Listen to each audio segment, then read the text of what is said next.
एक घर में 3 भाई और एक बहन थी। बड़ा और छोटा पढ़ने में बहुत तेज थे।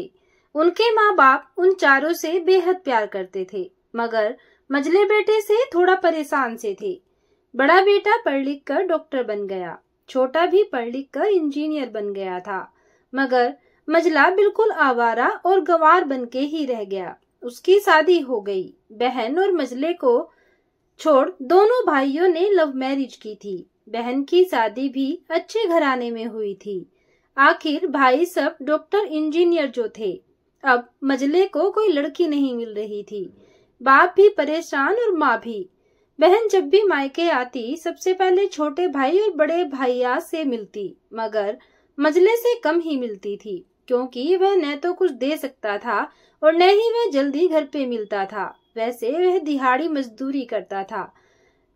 पढ़ नहीं सका तो नौकरी कौन देता। मझले की शादी किए बिना बाप गुजर गए। माँ ने सोचा कहीं अब बंटवारे की बात न निकले, इसलिए अपने ही गांव से एक सीधी सादी लड़की से मझले की शादी करवा दी। शादी होते ही न जाने क्या हुआ कि मझला बड़ी लगन से काम करने लगा। दोस्तों ने कहा, ए चंदू, आज अड्डे पे आना। चंदू बोला, आज नहीं फिर कभी। दोस्तों ने कहा, अरे तू शादी के बाद तो जैसे बीवी का गुलाम ही हो गया। तो चंदू बोला, अरे ऐसी बात नहीं, कल मैं अकेला एक पेट था तो अपनी रोटी के हिस्से का कमाता था, अब 2 पेट हैं। आजकल और होगा, घर वाले नालायक कहते थे, मेरे लिए तो चलता था, मगर मेरी पत्नी मुझे कभी नालायक कहे तो मेरी मर्दानगी पर वो एक गाली होगी, क्योंकि एक पत्नी के लिए उसका पति उसका घमंड, इज्जत और उम्मीद होता है। घर वालों ने भी तो मुझ पर भरोसा करके ही तो अपनी बेटी दी होगी, फिर उनका भरोसा कैसे तोड़ सकता हूँ मैं।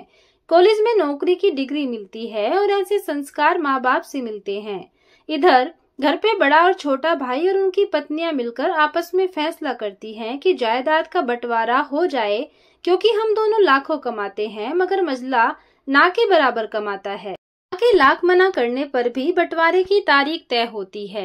बहन भी आ जाती है, मगर चंदू है कि वो काम के लिए बाहर निकल आता है। उसके दोनों भाई उसको पकड़कर भीतर लाकर बोलते हैं कि आज तो रुक जा, बंटवारा कर ही लेते हैं। वकील कहता है, ऐसा नहीं होता, साइन करना पड़ता है। चंदू, तुम लोग बंटवारा करो, मेरे हिस्से में जो देना है दे देना, मैं शाम को आकर अपना बड़ा सा अंगूठा चिपका दूंगा पेपर पर।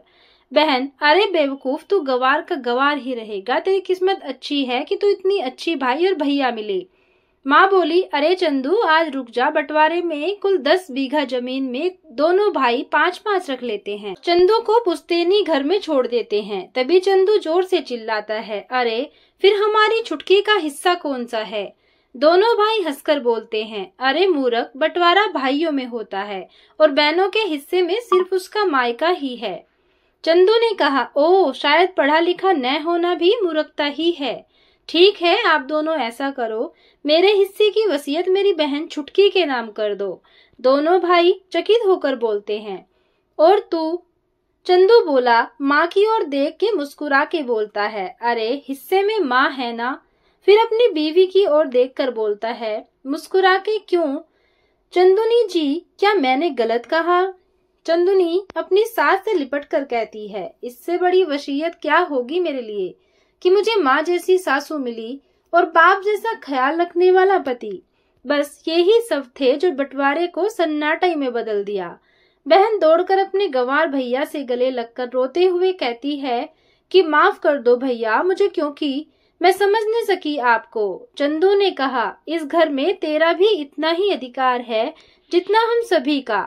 बउओं को जलाने की हिम्मत किसी में नहीं, मगर फिर भी जलाई जाती हैं, क्योंकि शादी के बाद हर भाई हर बाप उसे पराया समझने लगते हैं।